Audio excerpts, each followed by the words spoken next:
70 velas acesas no bolo mais elegante que eu já havia encomendado. 70 anos vividos.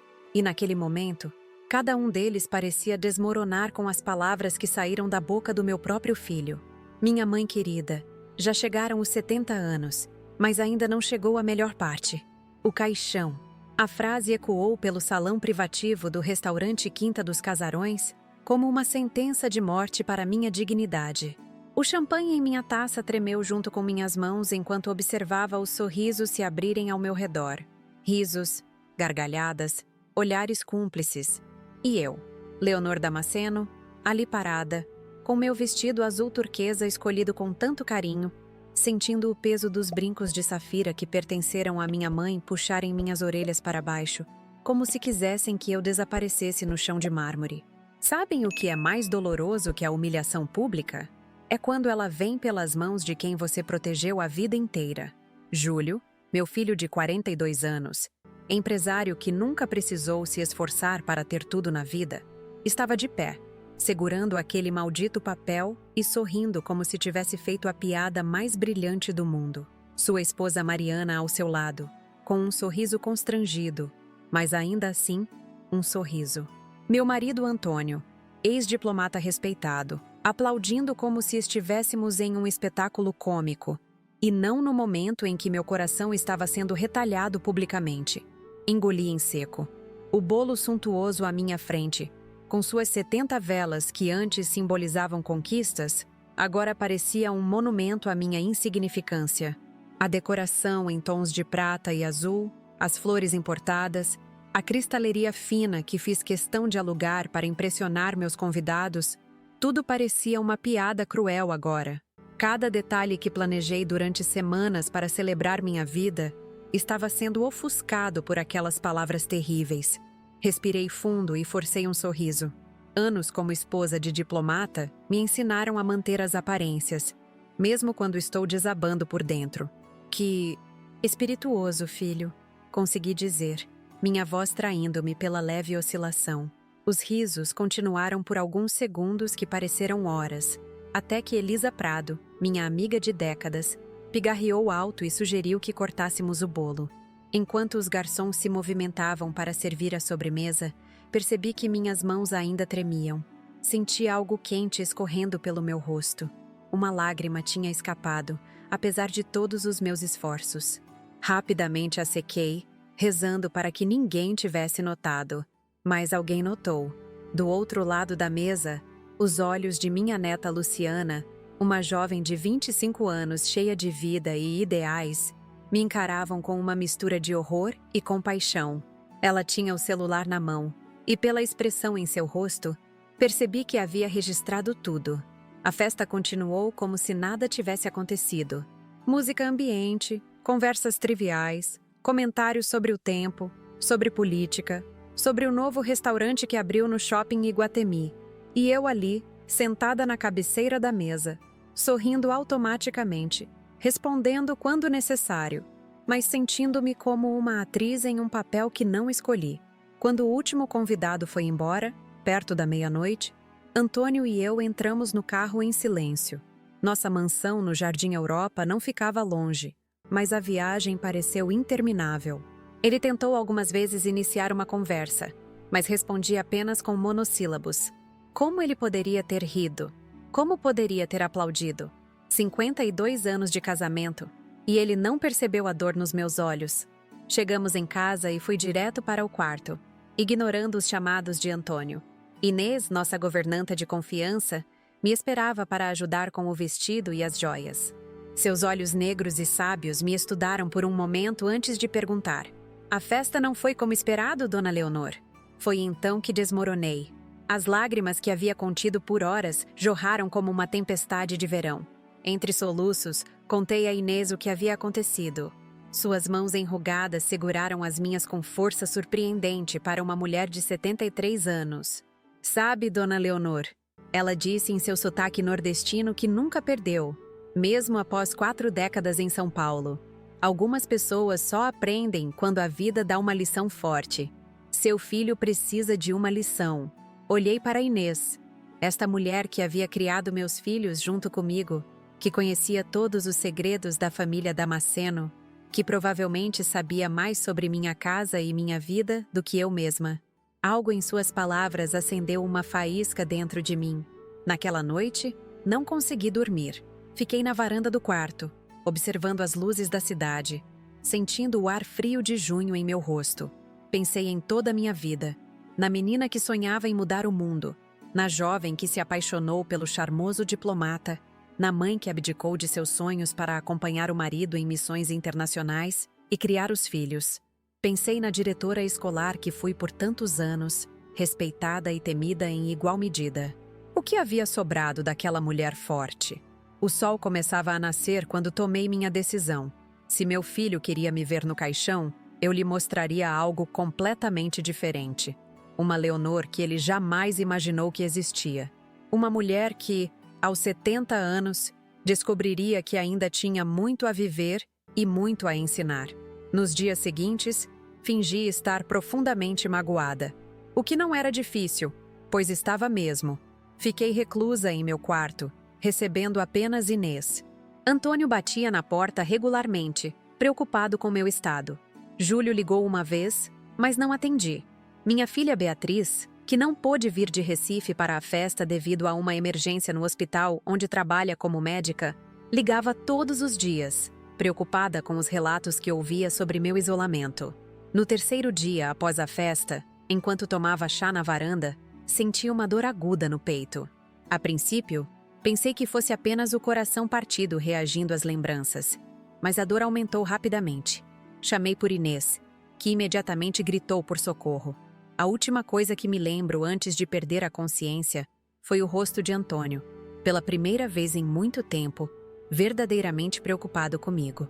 Acordei no Hospital Santa Catarina, cercada por máquinas e o cheiro característico de desinfetante. Uma arritmia cardíaca, disseram os médicos, causada por estresse emocional intenso. Precisaria ficar em observação por alguns dias. Foi naquele quarto de hospital, ligada a monitores que registravam cada batida do meu coração ferido, que comecei a entender o verdadeiro alcance da traição de Júlio. O quarto do hospital era impecavelmente branco, com uma janela que dava para um jardim que eu mal conseguia ver da minha cama. Na TV silenciada passavam notícias que pareciam de um mundo distante, um mundo que seguia seu curso enquanto o meu havia parado naquele jantar fatídico. A enfermeira que cuidava de mim, Gabriela, segundo seu crachá, ajeitou o travesseiro sob minha cabeça e verificou o monitor cardíaco. Sua pressão está melhor hoje, dona Leonor, mas precisa ficar calma, disse ela com um sorriso gentil. Calma. Como poderia ficar calma quando acabara de descobrir que meu próprio filho havia esvaziado uma de minhas contas bancárias? Foi o Dr. Paulo Goulart quem me contou, numa visita discreta naquela mesma manhã. Meu advogado há mais de 30 anos parecia constrangido ao mostrar-me os extratos em seu tablet. Ele usou a procuração que a senhora assinou no ano passado, quando teve aquela pneumonia, explicou Paulo, seus óculos escorregando pelo nariz adunco. Transferiu quase 2 milhões para uma conta nas Ilhas Cayman. Consegui rastrear porque o banco me alertou sobre a movimentação atípica, mas legalmente. Legalmente ele não fez nada de errado, completei, sentindo um novo tipo de dor, diferente da que me trouxera ao hospital. Esta era mais profunda, mais lancinante. A procuração. Lembrei-me do dia em que a assinei, deitada em outra cama de hospital, com tubos de oxigênio no nariz e febre alta. Júlio ao meu lado, parecendo tão preocupado, explicando que precisava daquele documento para cuidar de tudo, enquanto eu me recuperava. Confiei nele completamente naquele momento. Quando Paulo saiu, as lágrimas vieram em um dilúvio silencioso. Não eram apenas pelos 2 milhões. Dinheiro era algo que, felizmente, nunca me faltou. Era pela traição.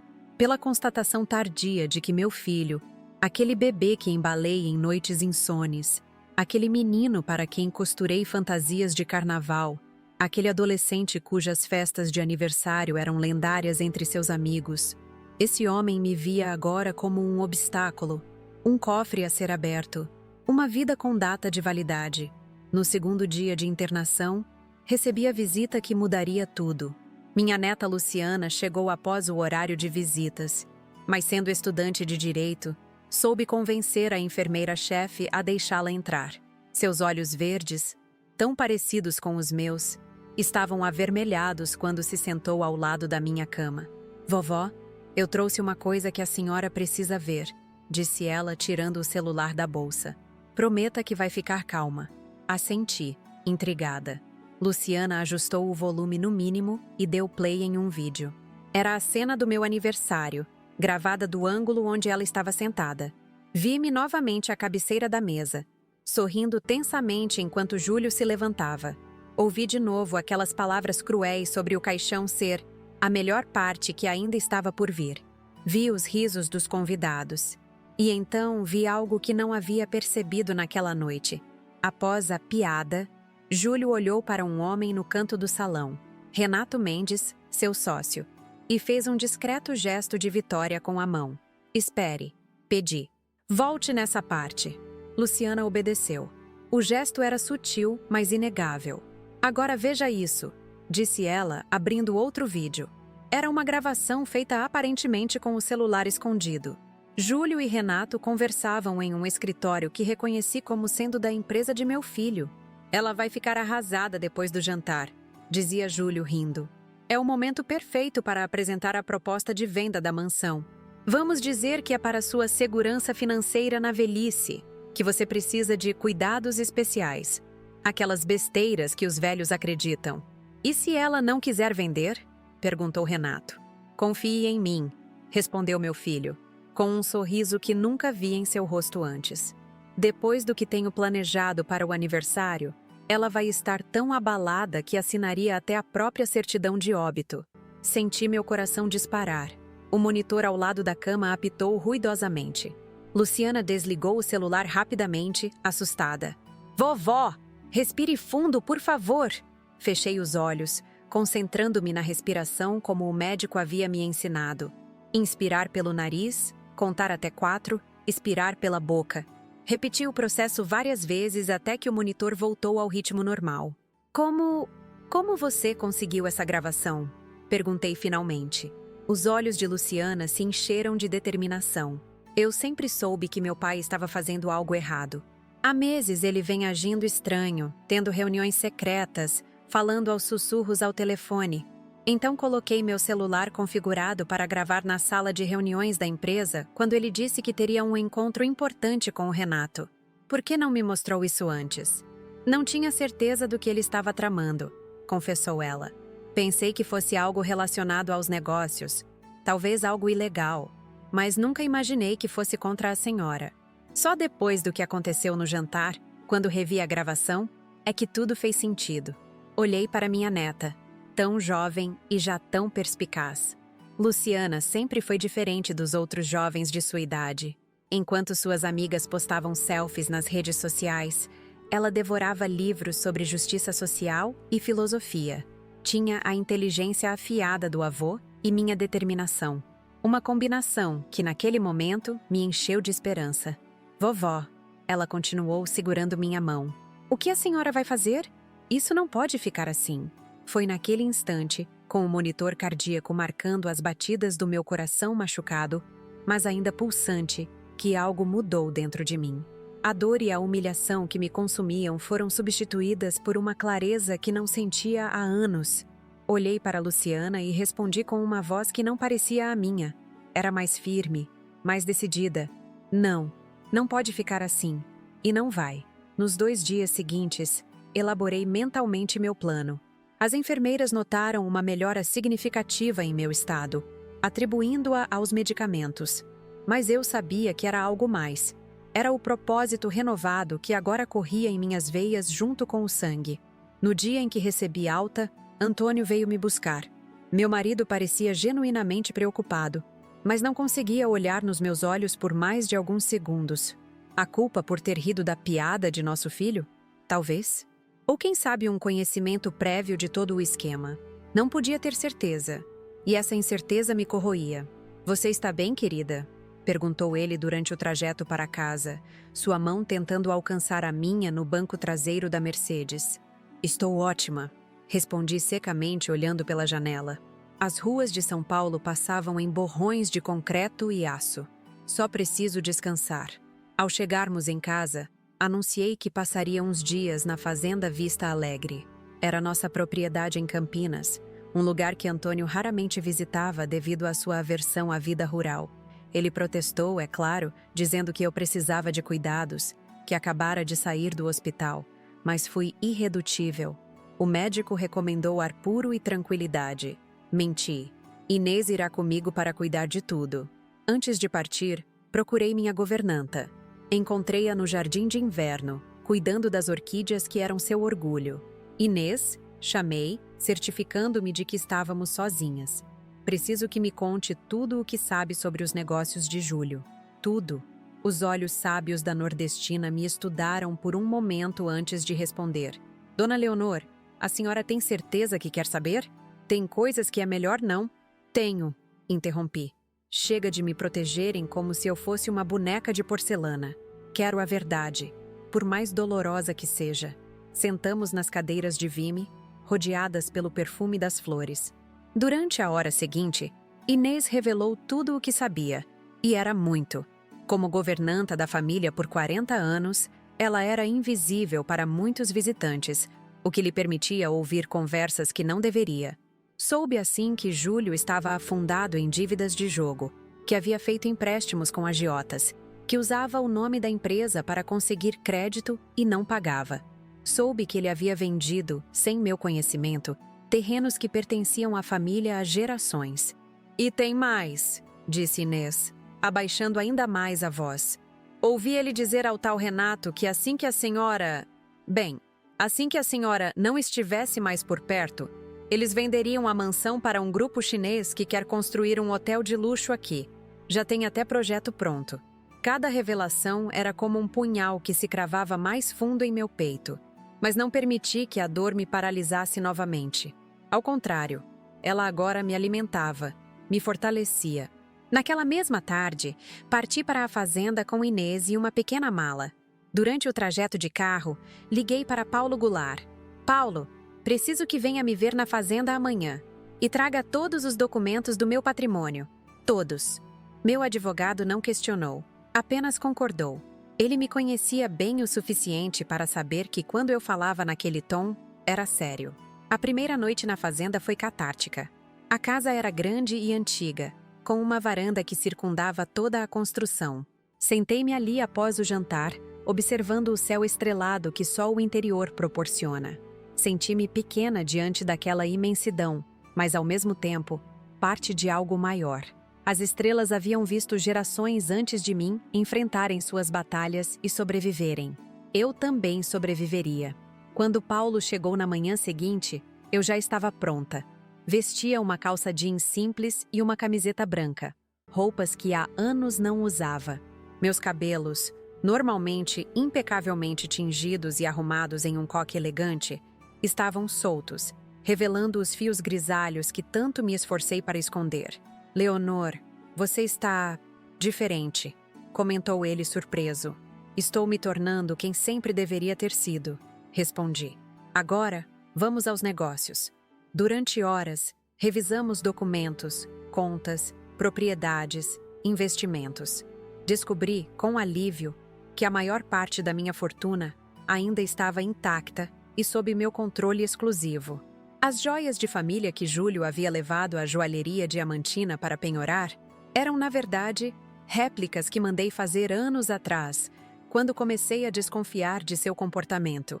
As originais estavam em um cofre secreto que apenas eu e Paulo conhecíamos. Ao final da reunião, tínhamos um plano de ação.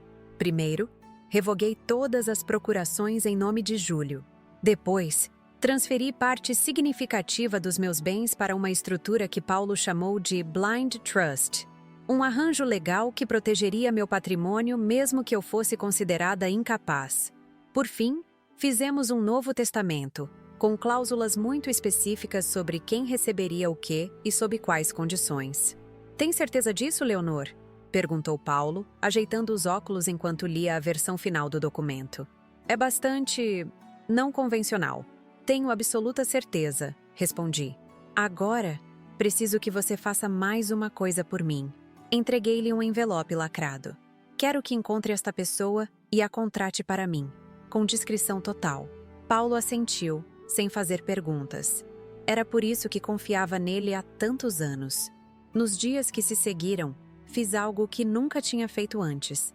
Explorei a pequena cidade próxima à fazenda. Caminhei pelas ruas sem maquiagem, sem joias, apenas uma senhora anônima entre tantas outras. Visitei a igreja matriz, sentei-me na praça, tomei café em padarias simples onde ninguém sabia meu nome nem minha conta bancária. Foi numa dessas caminhadas que encontrei o Centro Comunitário Novo Amanhecer. Era um prédio modesto, pintado em um amarelo desbotado, com uma placa simples anunciando atividades para idosos. Entrei por curiosidade e fui recebida por uma jovem assistente social chamada Fernanda. "A senhora gostaria de conhecer nossas atividades?" perguntou ela com um sorriso genuíno. "Sim, por favor", respondi, surpreendendo a mim mesma. Fernanda me guiou pelo local, mostrando as salas onde aconteciam oficinas de artesanato, aulas de informática básica, sessões de fisioterapia em grupo. Mas o que mais me impressionou foi o Salão dos Fundos, onde idosos se reuniam para contar suas histórias de vida. "É o nosso projeto Memórias Vivas", explicou Fernanda. "Muitos deles foram abandonados por suas famílias ou vivem sozinhos. Aqui, encontram ouvidos atentos para suas experiências." Sentei-me discretamente no fundo da sala e ouvi histórias de amor e perda, de sacrifícios e superações, de pequenas alegrias e grandes tragédias. Histórias contadas com vozes trêmulas mas dignas, por pessoas que a sociedade insistia em tornar invisíveis. Ao final da sessão, uma senhora de pele enrugada pelo sol e mãos marcadas pelo trabalho se aproximou de mim. "Primeira vez aqui?" perguntou ela, sem cerimônias. "Sim", respondi. "Meu nome é Leonor. Sou Dona Zulmira", disse ela, estendendo a mão calejada. "E qual é a sua história, Leonor?" A pergunta me pegou desprevenida. Qual era a minha história? A da esposa perfeita do diplomata? A da mãe dedicada que foi traída pelo filho? A da mulher rica que agora se escondia em uma fazenda, lambendo suas feridas? "Ainda estou descobrindo", respondi honestamente. Dona Zulmira sorriu, revelando a falta de alguns dentes. "É assim mesmo, minha filha. A vida da gente nunca acaba de ser escrita enquanto temos fôlego." Voltei para a fazenda naquele dia com suas palavras ecoando em minha mente. A vida da gente nunca acaba de ser escrita enquanto temos fôlego. Era verdade. E eu ainda tinha muito fôlego. E muito a escrever. Enquanto o mundo pensava que eu estava na fazenda me recuperando do estresse emocional que causou minha arritmia, comecei a tecer silenciosamente os fios da minha transformação. A primeira parte do plano seria a mais difícil. Precisava fingir fraqueza enquanto reunia forças. Todas as manhãs eu ligava para Antônio, usando uma voz frágil, dizendo que ainda precisava de tempo, que os médicos recomendaram repouso absoluto. Ele parecia aliviado por não ter que lidar comigo pessoalmente. Minha filha Beatriz insistiu em vir me ver, mas consegui convencê-la a esperar mais algumas semanas. "Estou melhorando, querida, mas preciso deste tempo sozinha", disse a ela ao telefone, enquanto observava o pôr do sol da varanda da fazenda. "Logo estarei pronta para receber visitas." "Mamãe, estou preocupada." A voz dela transmitia genuína apreensão. "Júlio me ligou dizendo que você está agindo de forma estranha, que revogou as procurações dele sem explicação." Sorri ao ouvir aquilo. Então ele já havia descoberto. Bem mais rápido do que eu esperava. "São apenas medidas preventivas que Paulo recomendou enquanto estou fragilizada", respondi, escolhendo cuidadosamente cada palavra. "Não quero sobrecarregar seu irmão com responsabilidades enquanto me recupero." Houve um silêncio do outro lado da linha. Beatriz sempre foi a mais perspicaz dos meus filhos. "Você sabe de algo, não sabe? Sobre o Júlio." Não respondi imediatamente. O vento balançava as jabuticabeiras no pomar, e um beija-flor pairava perto das flores da trepadeira. A natureza seguia seu curso, indiferente aos dramas humanos. "Vamos conversar quando você vier me visitar", desconversei. "Prometo que em breve estarei recebendo todos. Agora tenho que desligar. É hora do meu remédio." Na verdade, não havia remédio algum para tomar. Havia jogado todos os frascos no lixo no dia em que cheguei à fazenda. O que eu realmente fazia todas as tardes era visitar o centro comunitário.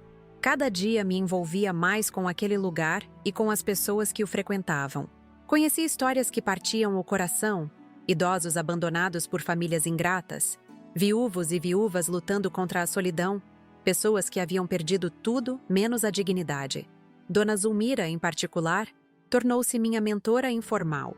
Com seus 83 anos e uma sabedoria que nenhuma universidade poderia conferir, ela me ensinava lições valiosas sem nem mesmo perceber.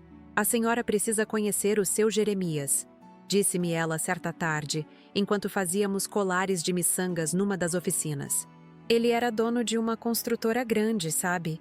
Tinha mansão, motorista, o diabo a quatro. O filho mais velho passou a perna nele, vendeu tudo, botou o velho num asilo e sumiu no mundo. Mas olha ele lá.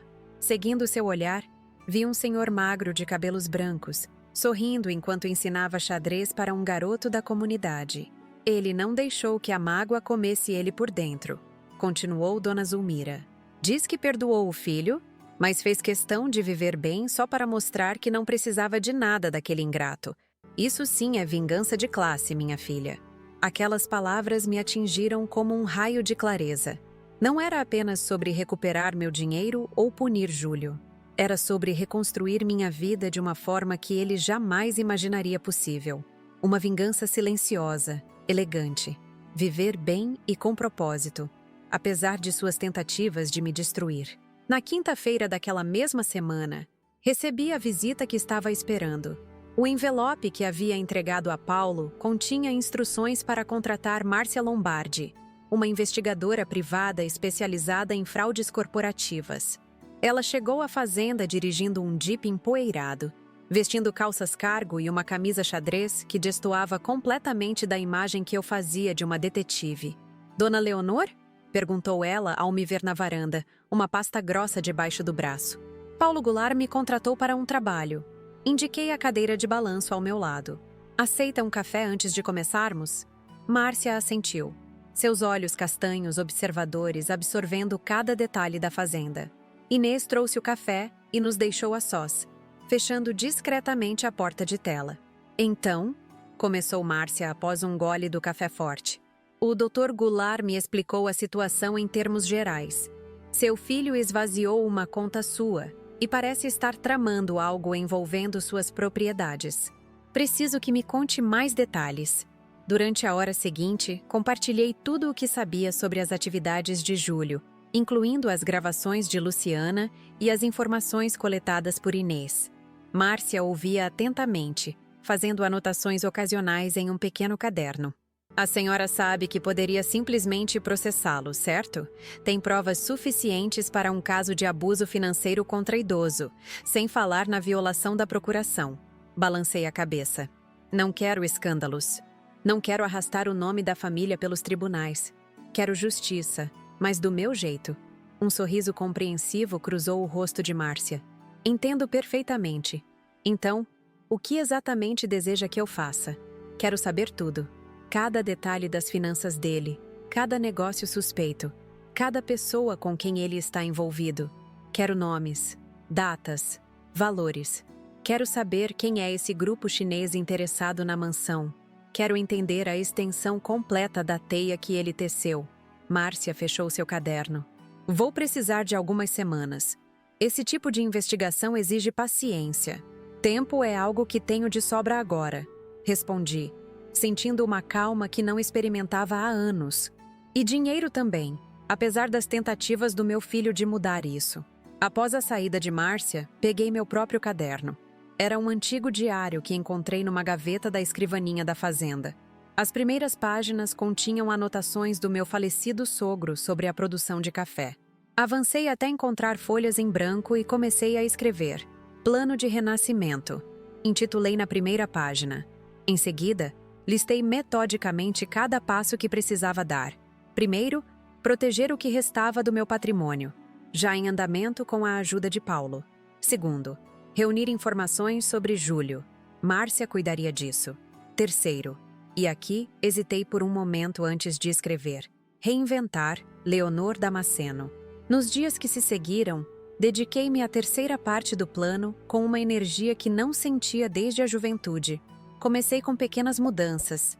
Cortei os cabelos curtos, liberando-me da manutenção constante da tintura que escondia os fios brancos. Doei os vestidos formais e tailleurs que enchiam meu guarda-roupa na fazenda para um bazar beneficente, substituindo-os por roupas simples e confortáveis compradas na cidade vizinha.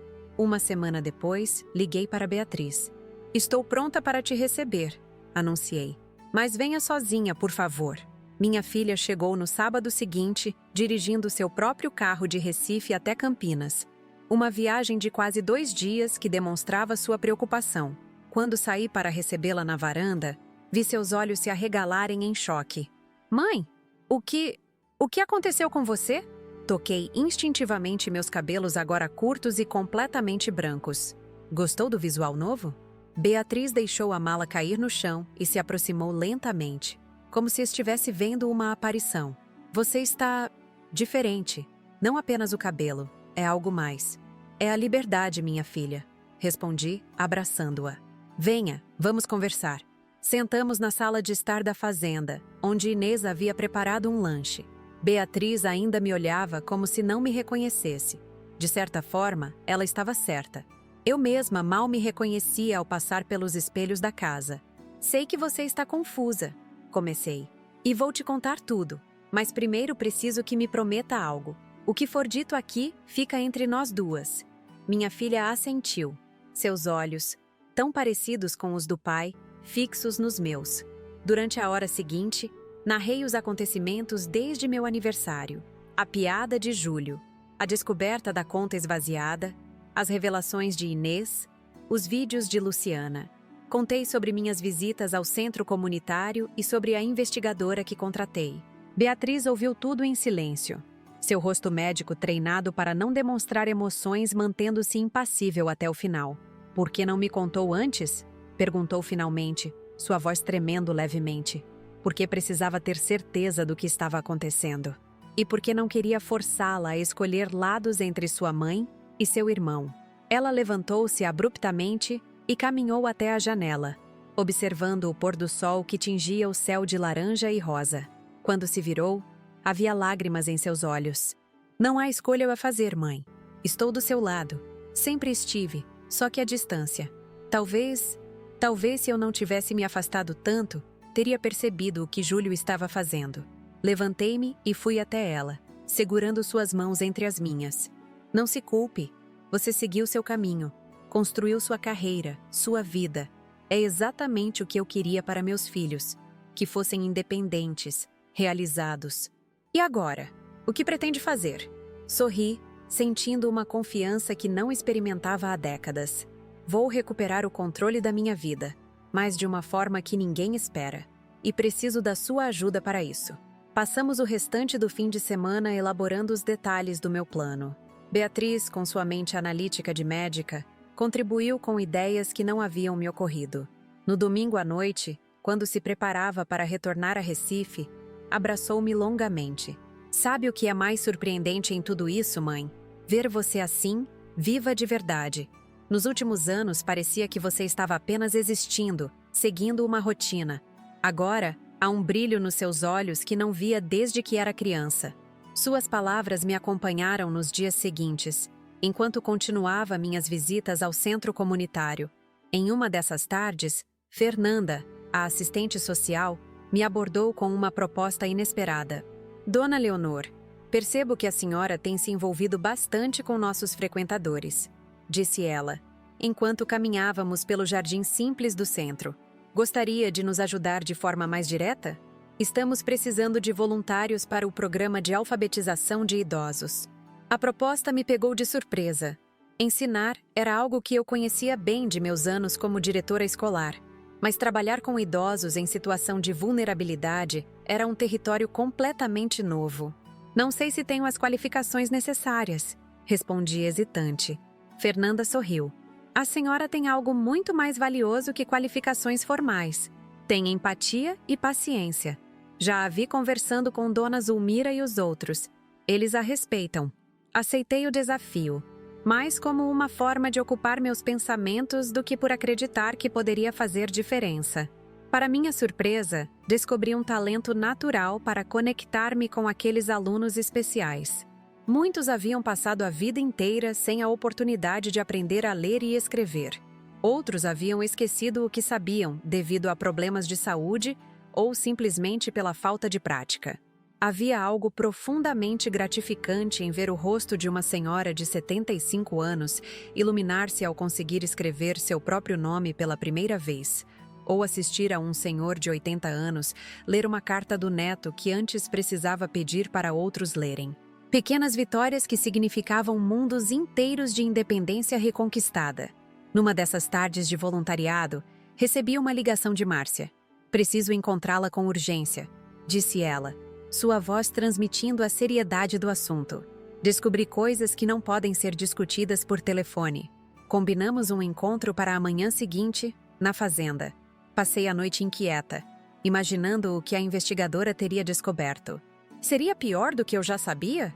Ou haveria alguma explicação que amenizasse a traição de Júlio?" Márcia chegou pontualmente às 9h, acompanhada por um homem de meia-idade que se apresentou como Rafael Torres, contador forense. Sentamos à mesa da cozinha, onde Inês serviu café antes de se retirar discretamente. "Dona Leonor", começou Márcia, abrindo uma pasta repleta de documentos. "O que descobrimos vai além do desvio de 2 milhões da sua conta. Seu filho está envolvido em um esquema muito maior." Rafael interveio, sua voz calma e profissional. "Analisei os registros financeiros da empresa dele nos últimos 5 anos. Encontramos evidências de lavagem de dinheiro, sonegação fiscal e possível envolvimento com uma organização criminosa chinesa que utiliza investimentos imobiliários para legalizar dinheiro ilícito." Senti o sangue gelar em minhas veias. "Uma organização criminosa? Meu filho?" "Infelizmente sim", confirmou Márcia. "O grupo chinês interessado na mansão não é uma incorporadora legítima, como ele alegou para os sócios. É uma fachada para uma operação de lavagem de dinheiro do tráfico internacional.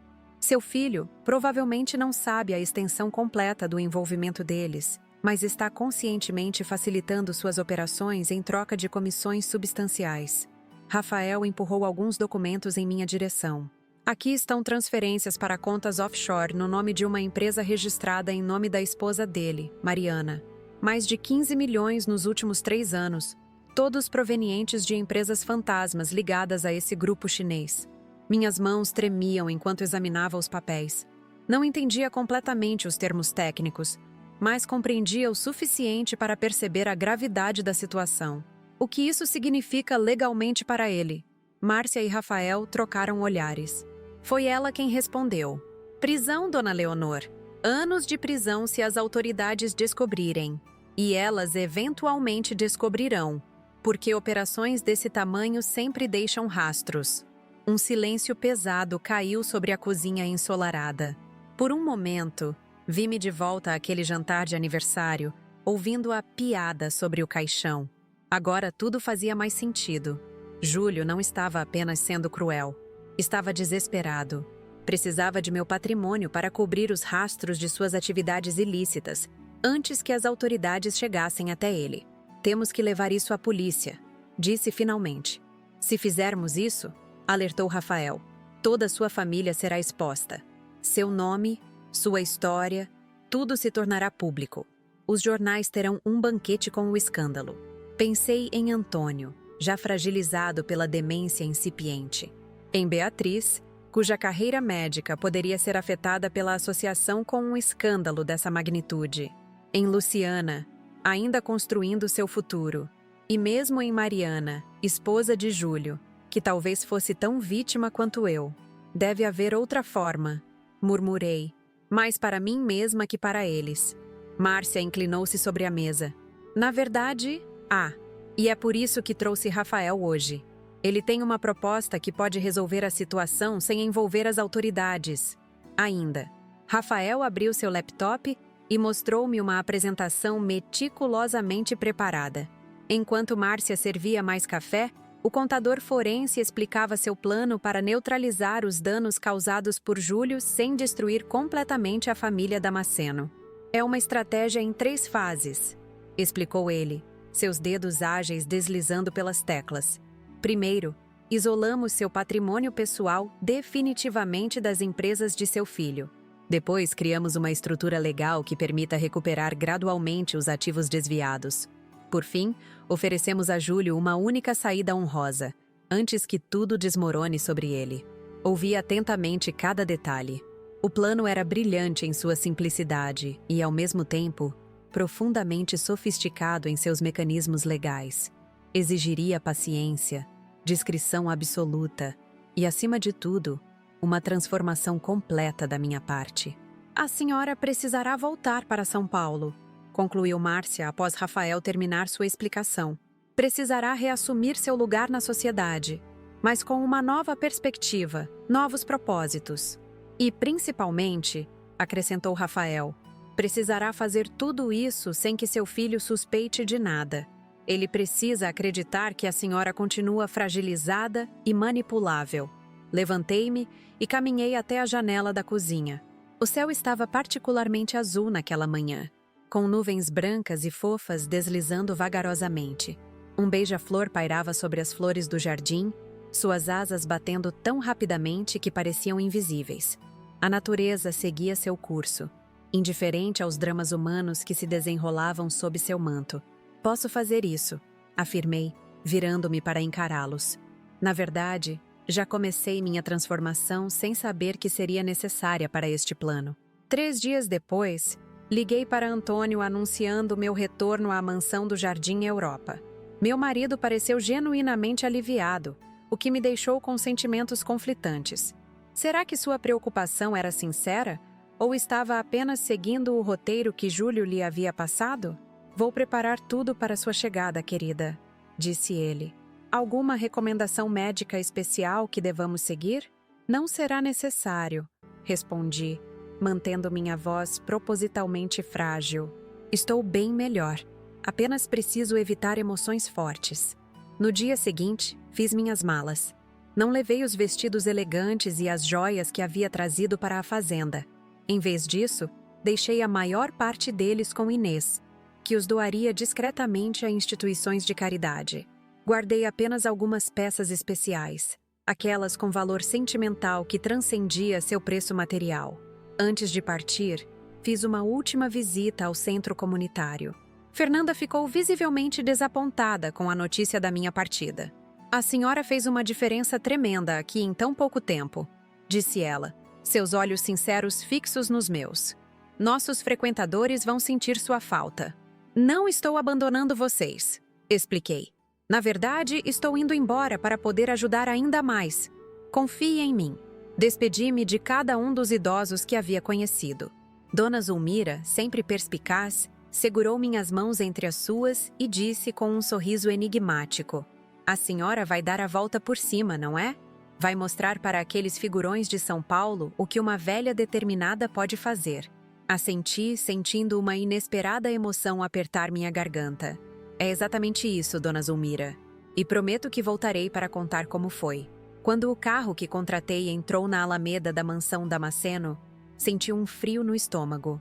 A imponente construção neoclássica, com suas colunas de mármore e janelas amplas, já não parecia mais meu lar. Era como visitar um museu onde eu havia morado em outra vida.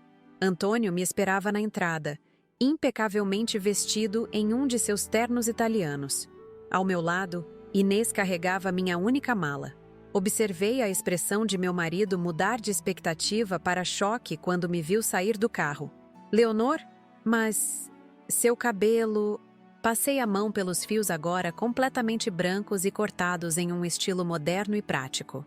Decidi parar de lutar contra o tempo, querido. É libertador. Ele ficou sem palavras, os olhos passeando pelo meu rosto sem maquiagem, pelas roupas simples mas elegantes que eu vestia, pela ausência das joias que sempre me acompanhavam. Por um momento, vi um lampejo do homem por quem me apaixonei décadas atrás. Observador, perceptivo, capaz de ver além das aparências. Você está...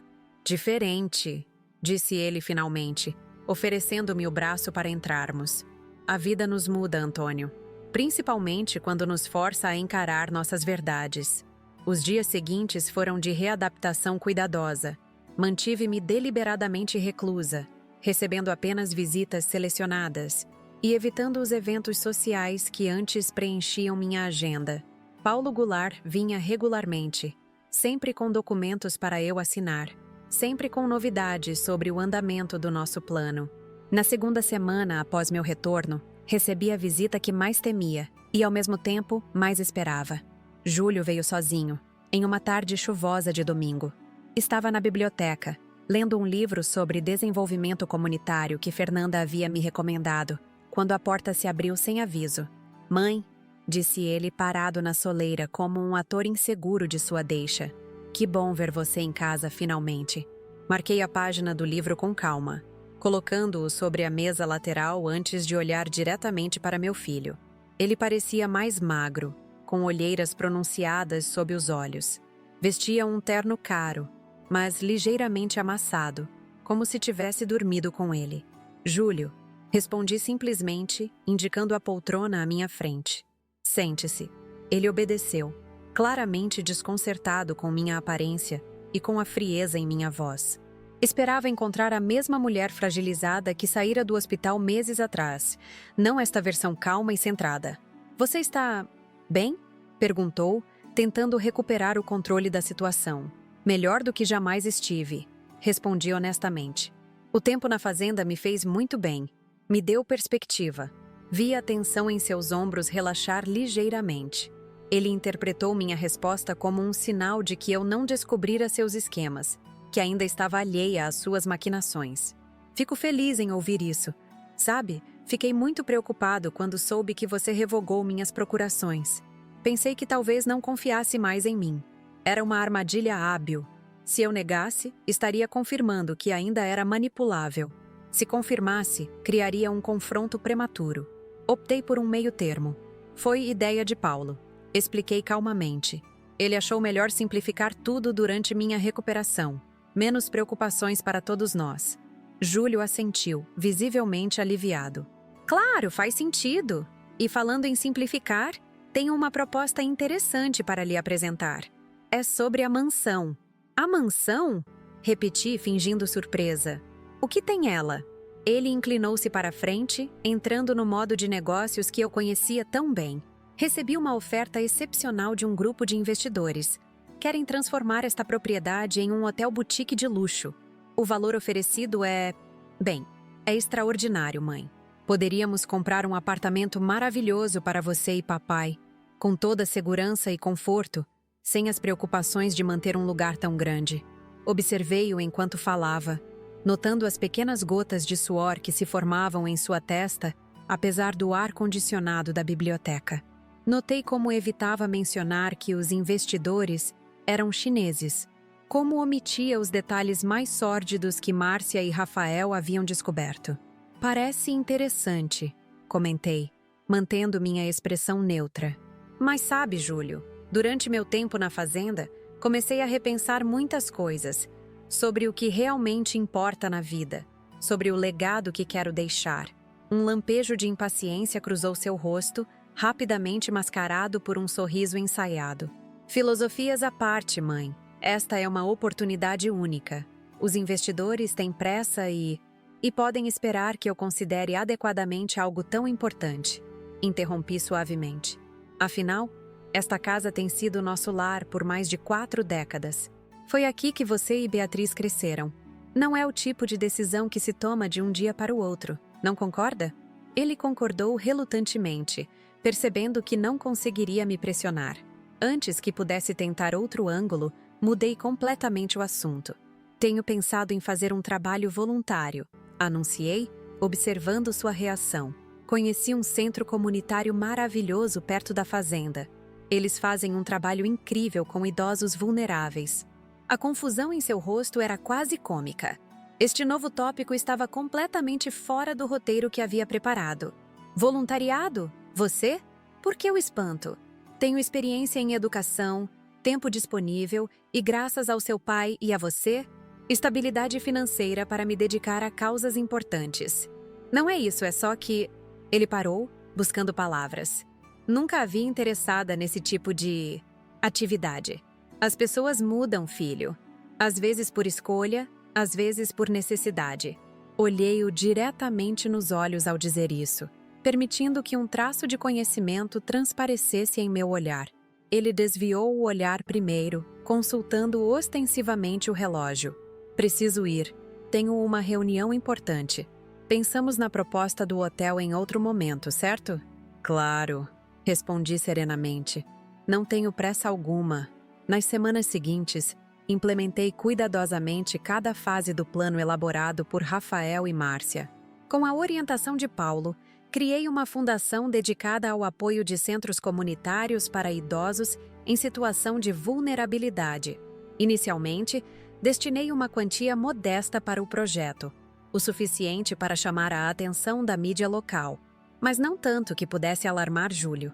Paralelamente, comecei a frequentar o Centro Cultural Japonês na Liberdade, onde me inscrevi em aulas de Tai Chi Chuan e meditação. Foi lá que conheci Kimiko Tanaka, uma senhora de 75 anos que, conforme descobriria depois, era uma poderosa empresária aposentada do setor imobiliário, com conexões que se estendiam do Brasil até o Japão e China.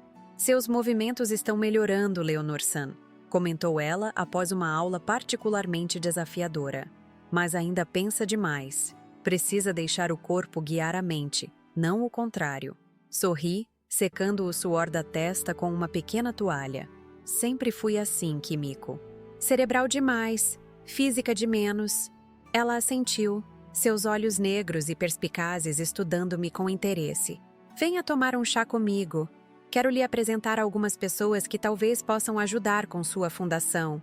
O convite casual acabou sendo a porta de entrada para um novo mundo de possibilidades. No elegante apartamento de Kimiko, com vista panorâmica para o bairro da Liberdade, conheci empresários, artistas e filantropos que compartilhavam uma visão similar à que eu estava desenvolvendo. Entre eles estava Wei Lin, um proeminente banqueiro chinês radicado no Brasil há décadas. Sua iniciativa é admirável, senhora Damasceno, disse ele em um português impecável, especialmente considerando que muitas famílias tradicionais como a sua preferem manter suas ações filantrópicas estritamente dentro dos limites seguros de gala beneficentes e doações anônimas. Aprendi recentemente que há mais satisfação em envolver-se diretamente, respondi, aceitando a taça de saquê que Kimiko me oferecia. E mais impacto também. Wei assentiu, trocando um olhar significativo com nossa anfitriã. Tenho alguns contatos que podem estar interessados em participar de sua fundação, incluindo certos investidores chineses legítimos que buscam oportunidades de associar seu capital a projetos sociais no Brasil. Mantive minha expressão neutra, embora meu coração tenha acelerado. Seria maravilhoso conhecê-lo, Sr. Lin. Aquela noite marcou um ponto de virada no meu plano. Com a ajuda discreta de Wei Lin, Rafael conseguiu identificar precisamente quais membros do grupo criminoso estavam negociando com Júlio. Mais importante ainda, o banqueiro nos apresentou a investidores legítimos interessados em projetos imobiliários e sociais no Brasil. Em casa, mantinha uma fachada de serenidade e aparente desatenção aos negócios. Retomei alguns de meus antigos compromissos sociais, mas com uma nova abordagem. Em vez de apenas comparecer a chás beneficentes e jantares de gala, comecei a articular apoio para minha fundação. Para minha surpresa, muitas das mulheres que eu considerava meras conhecidas de circunstância revelaram-se aliadas entusiasmadas. Sempre quis fazer algo assim, mas nunca soube por onde começar, confidenciou-me Cristina Mendonça, esposa de um senador, durante um almoço. A ideia de ajudar idosos que foram abandonados pelas famílias me toca profundamente. Venha conhecer o Centro Comunitário Novo Amanhecer, convidei. Estou organizando uma visita na próxima semana. Verá por si mesma o trabalho maravilhoso que fazem lá. Em poucos meses, havia formado uma rede de apoio impressionante, composta principalmente por mulheres de meia idade e idosas como eu, cansadas de serem relegadas a papéis decorativos em suas famílias e círculos sociais. Juntas, estávamos canalizando recursos, atenção midiática e influência política para causas que realmente importavam. Enquanto isso, Rafael e Márcia continuavam seu trabalho meticuloso. Com a ajuda de Wei Lin e de autoridades discretamente alertadas, estavam construindo um caso irrefutável contra os verdadeiros criminosos por trás do esquema que envolvia meu filho. Ao mesmo tempo, Paulo preparava uma estratégia legal que permitiria a Júlio uma saída. Difícil, mas não impossível, caso ele cooperasse integralmente. Uma tarde, enquanto voltava do centro cultural, encontrei Antônio na biblioteca. Era um de seus dias bons, quando a demência incipiente dava uma trégua e ele voltava a ser o homem brilhante e articulado que conheci na juventude. "Venha sentar comigo, Leonor", convidou ele, indicando o sofá ao seu lado. "Estive observando você nestes últimos meses." Sentei-me, colocando minha bolsa sobre a mesa de centro. "E o que concluiu de suas observações, embaixador?" Ele sorriu ao ouvir seu antigo título. "Que a mulher com quem me casei finalmente voltou, depois de décadas escondida sob camadas de convenções sociais e expectativas alheias." Suas palavras me pegaram de surpresa. Raramente tínhamos conversas profundas nos últimos anos, ambos confortáveis demais na rotina que havíamos estabelecido. "Você sabe o que Júlio está fazendo, não é?" perguntou ele, sua voz baixa e precisa. Hesitei por um momento, incerta sobre quanto ele realmente sabia ou se era apenas um lampejo de lucidez misturado com confusão. "Sei", confirmei finalmente, "e estou lidando com isso." Antônio assentiu, seus olhos azuis, agora embaçados pela idade, fixos nos meus. "Sempre subestimei você, Leonor. Todos nós subestimamos, incluindo você mesma." Senti uma emoção inesperada apertar minha garganta. Era verdade. Passei décadas aceitando um papel secundário na minha própria vida. Primeiro como esposa do brilhante diplomata, depois como mãe dedicada, sempre colocando meus desejos e ambições em segundo plano. "Nunca é tarde para corrigir erros", respondi, segurando sua mão enrugada entre as minhas. "O que vai fazer com nosso filho?" perguntou ele, uma sombra de preocupação cruzando seu rosto. "O necessário para protegê-lo de si mesmo", respondi honestamente.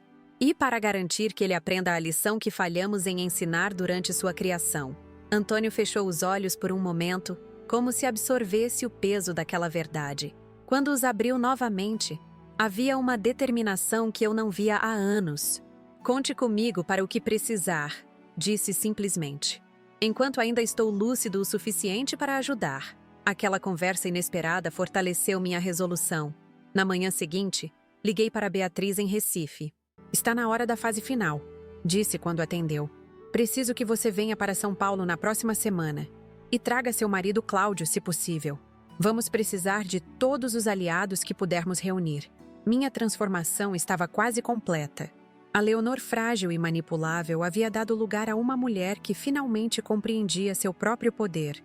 Não era apenas sobre confrontar Júlio ou recuperar o controle do meu patrimônio. Era sobre reescrever minha própria história, nos meus próprios termos, enquanto ainda havia tempo. Naquela noite, ao me preparar para dormir, olhei-me no espelho do banheiro por um longo tempo. As rugas ao redor dos meus olhos, que antes me incomodavam tanto, agora pareciam marcas de uma vida plenamente vivida. Os cabelos brancos, que por décadas tingira religiosamente a cada 3 semanas, agora emolduravam meu rosto como uma coroa prateada, um símbolo da sabedoria duramente conquistada. 70 anos, sussurrei para meu reflexo, lembrando-me da piada cruel de Júlio no meu aniversário. E apenas agora estou começando a viver de verdade.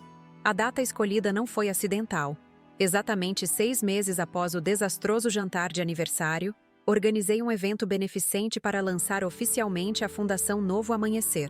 Escolhi o mesmo restaurante, o Quinta dos Casarões, em Petrópolis, e convidei praticamente os mesmos convidados. Uma mensagem sutil, mas inequívoca, para quem soubesse interpretar. A diferença é que desta vez eu estava no comando absoluto de cada detalhe. Trabalhei discretamente com o chefe para criar um menu que celebrasse a culinária brasileira tradicional, com pratos que remetiam às diferentes regiões do país. A decoração, em tons de dourado e verde, evocava renovação e esperança, com arranjos de flores nativas e iluminação suave, que criava uma atmosfera acolhedora, mas solene. No centro de cada mesa, pequenas esculturas de árvores feitas por idosos do centro comunitário serviam não apenas como decoração, mas como testemunho tangível do trabalho que a fundação já realizava. Cada convidado receberia uma dessas esculturas como lembrança, uma peça única, com uma história única, assim como os artistas que as criaram. "Está tudo perfeito, Dona Leonor", comentou Fernanda, que eu havia convidado não apenas como representante do centro, mas como minha convidada de honra. "Nunca imaginei que estaríamos aqui 6 meses depois que nos conhecemos." Sorri, ajustando o simples, mas elegante vestido azul petróleo que havia escolhido para a ocasião. Sem joias extravagantes, apenas um discreto colar de pérolas que pertencera à minha avó e brincos combinando. Meus cabelos brancos, agora em um corte mais curto e moderno, completavam a imagem de sobriedade e determinação que eu queria transmitir. "A vida é cheia de surpresas, Fernanda. Algumas dolorosas, outras maravilhosas. O segredo está em transformar as primeiras nas segundas." Os convidados começaram a chegar pontualmente às 8 da noite. Beatriz e seu marido Cláudio foram dos primeiros, ambos elegantes e visivelmente tensos. Minha filha me abraçou longamente, sussurrando em meu ouvido. Ele confirmou presença. "Está a caminho." Assenti imperceptivelmente. Júlio havia sido convidado por meio de um envelope formal, entregue em seu escritório, sem menção ao verdadeiro propósito do evento. Acreditava estar comparecendo a um simples jantar beneficente, uma oportunidade para impressionar potenciais clientes e parceiros. Não fazia ideia de que esta noite mudaria completamente o rumo de sua vida. Antônio chegou acompanhado por Inês. Era um de seus dias ruins, quando a demência tornava seu olhar confuso e seus movimentos hesitantes. Mesmo assim, havia insistido em vir, determinado a estar ao meu lado neste momento crucial. Conduzi-o até sua cadeira na mesa principal, certificando-me de que estava confortável antes de voltar à minha função de anfitriã. Wei Lin e Kimiko Tanaka chegaram juntos, acompanhados por um grupo de empresários japoneses e chineses. Entre eles, notei discretamente, estavam 2 detetives da Polícia Federal apaisana, amigos pessoais de Márcia. Tudo estava acontecendo conforme o planejado. Às 8h30, quando quase todos os convidados já estavam presentes, senti meu coração acelerar ao ver Júlio entrando no salão. Estava acompanhado por Mariana, sua esposa, e por Renato, seu sócio, o mesmo que aparecia no vídeo gravado por Luciana. Meu filho parecia confiante em seu terno italiano caro, sorrindo e cumprimentando conhecidos como se fosse o verdadeiro anfitrião da noite. Nossos olhares se cruzaram brevemente quando ele me viu. Um lampejo de surpresa passou por seu rosto ao notar minha aparência transformada, mas foi rapidamente substituído pelo sorriso artificial que ele reservava para ocasiões sociais. Aproximou-se, inclinando-se para beijar minha bochecha. "Mãe, está absolutamente deslumbrante esta noite", comentou, seu tom falsamente afetuoso. "Não sabia que estava tão envolvida com esse projeto social." "Há muitas coisas sobre mim que você não sabe mais, filho", respondi calmamente. "Por favor, encontre seu lugar. O evento começará em breve." Seu sorriso vacilou por um instante, mas ele se afastou sem mais comentários, conduzindo Mariana até uma mesa lateral. Notei que Paulo Goulart, sentado estrategicamente próximo, observava cada movimento de Júlio com atenção calculada. Às 9h em ponto, as luzes do salão diminuíram sutilmente e um garçom tocou delicadamente uma taça de cristal para chamar a atenção de todos. Era o sinal para que eu subisse ao pequeno palco montado no centro do salão. Olhei para os rostos à minha frente. Amigos de décadas, novos aliados, familiares, curiosos e, sim, alguns inimigos disfarçados de apoiadores. Por um breve momento, senti uma onda de insegurança. Será que estaria indo longe demais? Será que deveria simplesmente ter confrontado Júlio em particular, dado a ele uma chance de explicar-se antes de expô-lo assim? Mas então me lembrei da crueldade em sua voz ao ler aquele bilhete sobre o caixão ser a melhor parte que ainda estava por vir. Lembrei-me das histórias dos idosos abandonados que conheci no centro comunitário. Lembrei-me de todas as vezes em que me calei, recuei, aceitei menos do que merecia por medo de parecer difícil ou ingrata. Não mais. Esta noite minha voz seria ouvida. Boa noite a todos. Comecei. Minha voz surpreendentemente firme ao microfone. Agradeço profundamente a presença de cada um de vocês neste evento tão significativo para mim. Fiz uma pausa deliberada, percorrendo o salão com o olhar antes de continuar. Há exatamente 6 meses, muitos de vocês estiveram neste mesmo salão para celebrar meu aniversário de 70 anos. Foi uma noite memorável, por razões que alguns conhecem e outros não. Naquela noite, meu filho Júlio levantou-se para fazer um brinde e leu um bilhete que dizia: Minha mãe querida, já chegaram os 70 anos, mas ainda não chegou a melhor parte. O caixão. Um murmúrio chocado percorreu o salão. Vi Júlio endireitar-se em sua cadeira, o rosto empalidecendo visivelmente. Muitos riram naquele momento. Eu mesma tentei sorrir, embora meu coração estivesse se partindo. O que ninguém sabia era que aquela piada cruel era apenas a ponta do iceberg de um plano muito maior. Respirei fundo, sentindo-me estranhamente calma agora que finalmente falava a verdade em público. Nas semanas seguintes àquela noite, descobri que meu próprio filho havia esvaziado uma de minhas contas bancárias usando uma procuração que assinei durante uma doença. Descobri que ele planejava vender nossa casa de família para um suposto grupo de investidores, assim que eu não estivesse mais por perto, como ele mesmo disse. Os olhos de Júlio agora estavam arregalados de pânico. Ele lançou um olhar desesperado para Renato, que parecia igualmente atônito. Mariana cobria a boca com a mão, horror evidente em seu rosto. Mas o destino tem um senso de humor interessante, continuei. Minha internação no hospital após aquela noite terrível acabou sendo um ponto de virada. Foi lá que comecei a reconstruir não apenas minha saúde, mas minha vida inteira. Gesticulei para Fernanda, que se levantou em sua mesa. Foi quando conheci pessoas extraordinárias como Fernanda, que me mostraram um mundo de possibilidades além das paredes douradas que eu mesma havia construído ao meu redor. Pessoas que dedicam suas vidas a ajudar idosos vulneráveis, muitos deles abandonados por suas próprias famílias.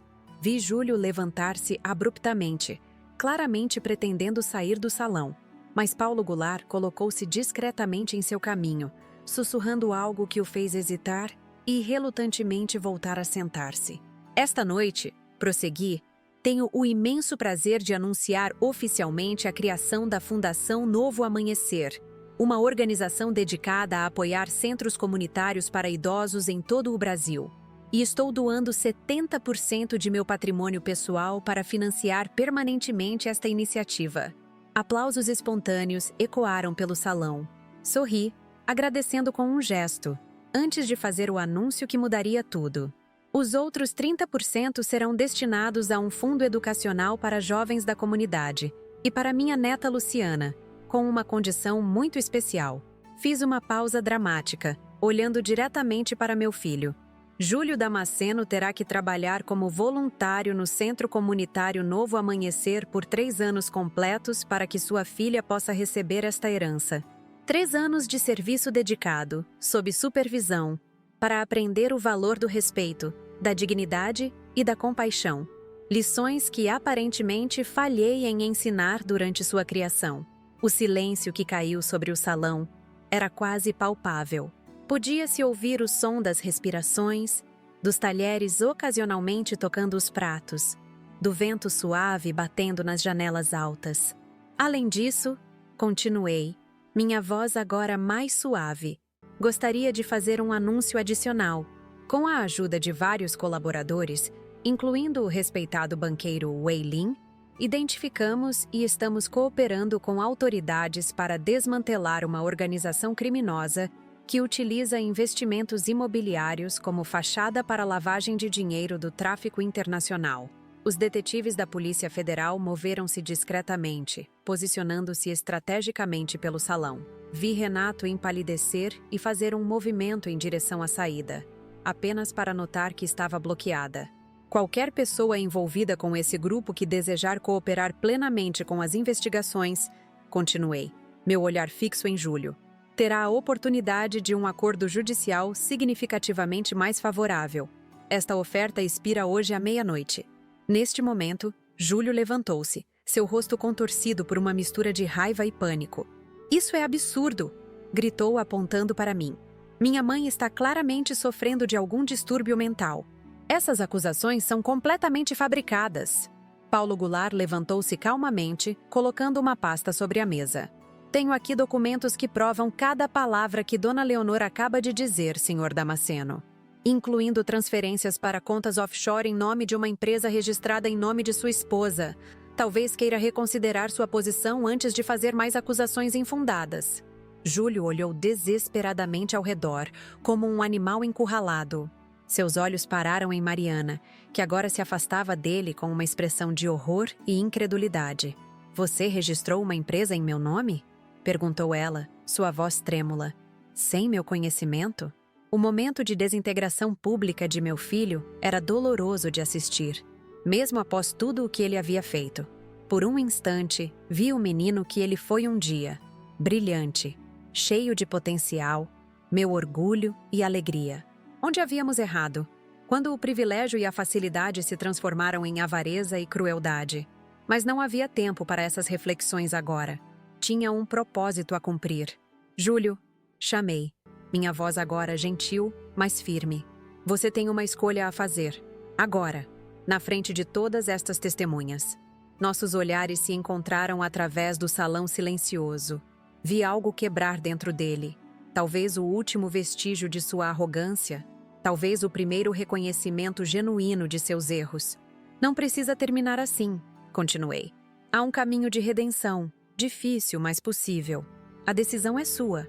Por um longo momento, pensei que ele escolheria a resistência, a negação, talvez até a fuga. Mas então seus ombros caíram e, com voz quase inaudível, ele perguntou: o que tenho que fazer? Um suspiro coletivo de alívio percorreu o salão. Desci do palco e caminhei até ele, consciente de que todos os olhares nos seguiam. Primeiro, você vai cooperar plenamente com as autoridades, contando tudo o que sabe sobre o esquema de lavagem de dinheiro. Segundo, vai devolver cada centavo que tirou de mim e de qualquer outra pessoa. Terceiro, vai trabalhar no centro comunitário, não como castigo, mas como oportunidade de reconexão com sua humanidade. Estendi minha mão para ele, um gesto simultaneamente de reconciliação e de poder, e talvez, com o tempo, possamos reconstruir o que foi quebrado entre nós. Macá, com hesitação visível, Júlio apertou minha mão. Não havia calor em seu gesto, apenas aceitação relutante de sua derrota. Mas era um começo. Voltei ao palco para concluir meu discurso, sentindo uma mistura complexa de triunfo e melancolia. Há 6 meses, neste mesmo local, meu filho fez uma piada cruel sobre o caixão ser a melhor parte que ainda estava por vir para mim, aos 70 anos. Hoje, quero corrigir essa afirmação. Olhei para os rostos à minha frente. Beatriz com lágrimas nos olhos. Antônio em um raro momento de lucidez total. Luciana sorrindo orgulhosamente. Fernanda e os idosos do centro que haviam sido convidados especiais. Weilin e Químico com seus olhares aprovadores. Até mesmo Júlio, agora sentado sozinho em sua mesa. Mariana tendo se mudado para sentar-se com uma amiga. A melhor parte da minha vida não era o caixão. Era isto. Este momento em que finalmente encontrei minha voz, meu propósito, minha verdadeira força. Aos 70 anos não estou terminando. Estou apenas começando. Os aplausos que se seguiram foram ensurdecedores. Pessoas levantaram-se de suas cadeiras, algumas chorando abertamente, outras sorrindo, todas claramente tocadas pelo que acabavam de testemunhar. Enquanto descia do palco, vi Dona Zulmira, que eu havia feito questão de trazer especialmente para o evento, abrindo caminho entre os convidados para me abraçar. Eu disse que a senhora ia dar a volta por cima, não disse? Comentou ela, seus olhos brilhando de satisfação. Mostrou para eles quem é que manda de verdade. Ri, abraçando-a de volta. Aprendi com os melhores, Dona Zulmira. A noite prosseguiu com um clima de celebração genuína.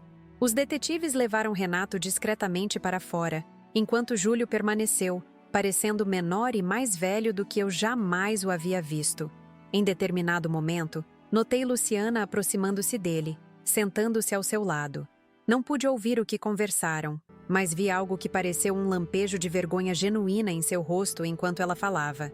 Perto da meia-noite, quando os últimos convidados começavam a se despedir, Antônio aproximou-se de mim, apoiando-se em sua bengala.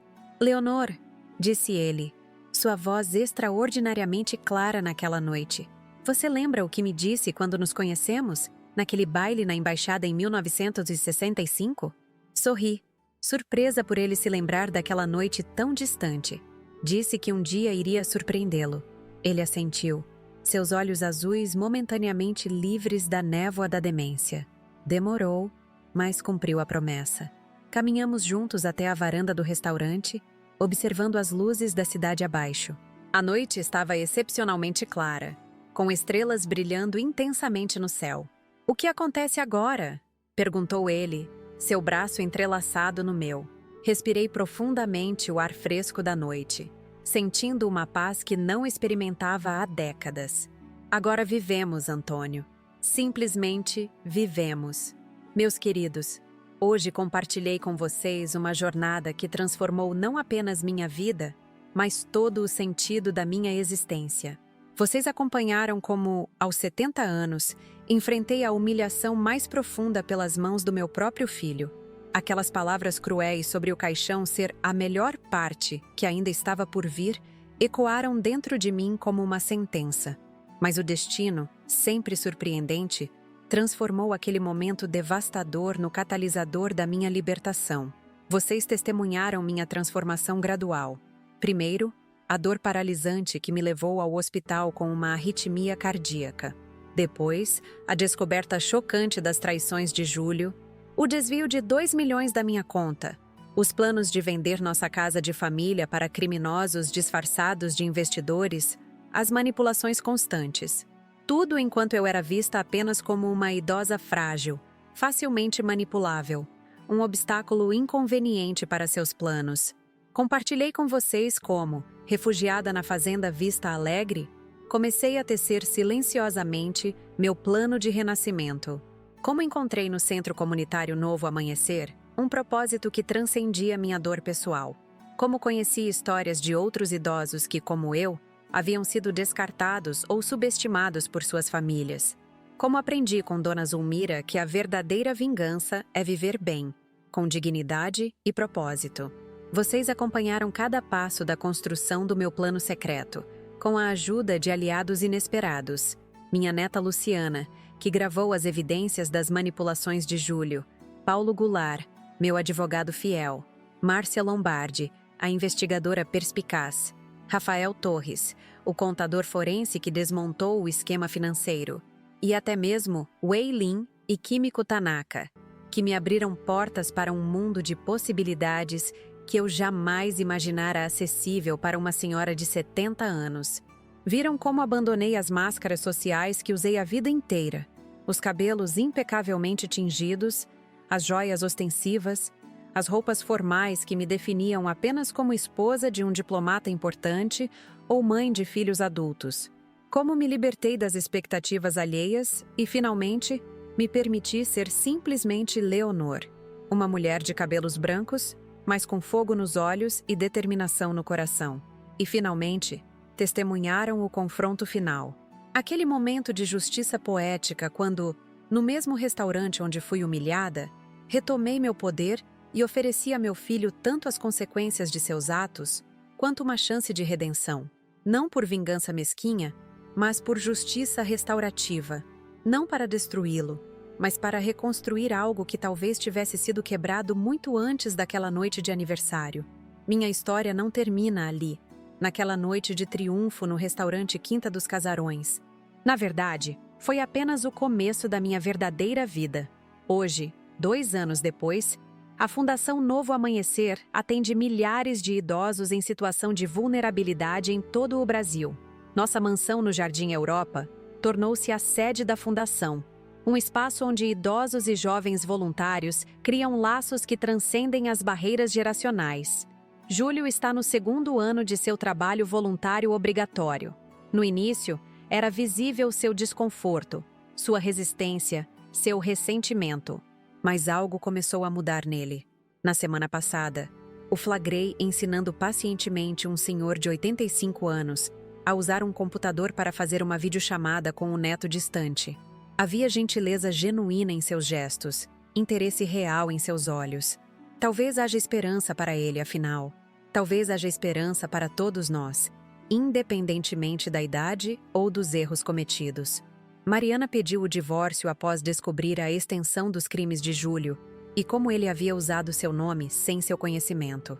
Hoje ela trabalha conosco na fundação, coordenando um programa de arte-terapia para idosos com demência inicial, uma forma de homenagear Antônio, que faleceu pacificamente no ano passado, em um de seus raros momentos de lucidez total, segurando minha mão e dizendo que estava orgulhoso de mim. Beatriz divide seu tempo entre o hospital em Recife e viagens regulares a São Paulo para ajudar na fundação. Sua especialidade médica em geriatria tem sido inestimável para desenvolvermos programas que realmente atendam às necessidades dos idosos que assistimos. Quanto a mim, vivo em um apartamento simples perto do centro comunitário. Acordo todas as manhãs com um propósito claro e uma energia que não sentia há décadas. Meus dias são preenchidos com trabalho significativo, conversas verdadeiras e a satisfação de ver o impacto tangível das minhas ações na vida de pessoas que, como eu, foram subestimadas apenas por causa da idade. E sabe o que é mais extraordinário? Aquela piada cruel sobre o caixão ser a melhor parte que ainda estava por vir, acabou se tornando profética, mas não da forma que Júlio imaginou. Aos 70 anos, realmente começou a melhor parte da minha vida. Não o fim, mas um novo e vibrante começo. Esta é a lição que quero deixar para você que me assistiu até aqui. Nunca é tarde para recomeçar, para se valorizar, para encontrar sua voz. Nunca é tarde para transformar a dor em propósito e a humilhação em força. A idade não é um limite, é um acúmulo de experiências, sabedoria e potencial ainda não realizado. Agora, meu querido que me acompanhou até aqui, quero pedir algo importante. Se minha história tocou seu coração, se você se identificou com minha jornada, ou se conhece alguém que precisa ouvir esta mensagem de esperança e transformação, por favor, inscreva-se no canal Vovó Lembrou. Seus comentários são vitais para mim. Quero saber o que você achou desta história, se ela trouxe alguma reflexão para sua vida, se você conhece situações semelhantes. Deixe seu like para que mais pessoas possam conhecer estas narrativas de superação e renascimento. Compartilhe com quem você acha que precisa ouvir, que nunca é tarde para recomeçar. Visite os outros vídeos do canal. Há tantas histórias poderosas esperando por você, tantos ensinamentos que só a experiência de vida pode proporcionar. E se você puder, por favor, considere nos ajudar através do Valeu Demais, nossa forma de doação que nos permite continuar produzindo conteúdo diário com qualidade e profundidade. Criar estas histórias exige muito trabalho, pesquisa e dedicação. Seu apoio, mesmo que pequeno, faz uma diferença enorme para mantermos este canal vivo e atuante, levando mensagens de esperança e transformação para milhares de pessoas. Deu muito trabalho preparar este vídeo, reviver estas memórias, algumas dolorosas, outras libertadoras. Mas cada segundo valeu a pena se minha história puder inspirar ao menos uma pessoa a redescobrir seu valor, independentemente da idade ou das circunstâncias. Me conte nos comentários. O que você faria no meu lugar? Como você reagiria a uma traição tão profunda? Que lição leva desta história para a sua própria vida? Lembre-se sempre, a vida não termina aos 70, aos 80 ou em qualquer idade. Ela apenas se transforma. Apresenta novos desafios e novas possibilidades. Não permita que ninguém defina os limites da sua existência ou determine quando sua história acabou. Apenas você pode escrever o próximo capítulo. Até nosso próximo encontro aqui no Vovó Lembrou. Não se esqueça, inscreva-se, deixe seu like, comente e, se puder, contribua com o nosso Valeu Demais. Sua participação faz toda a diferença para continuarmos trazendo histórias que transformam, emocionam e inspiram.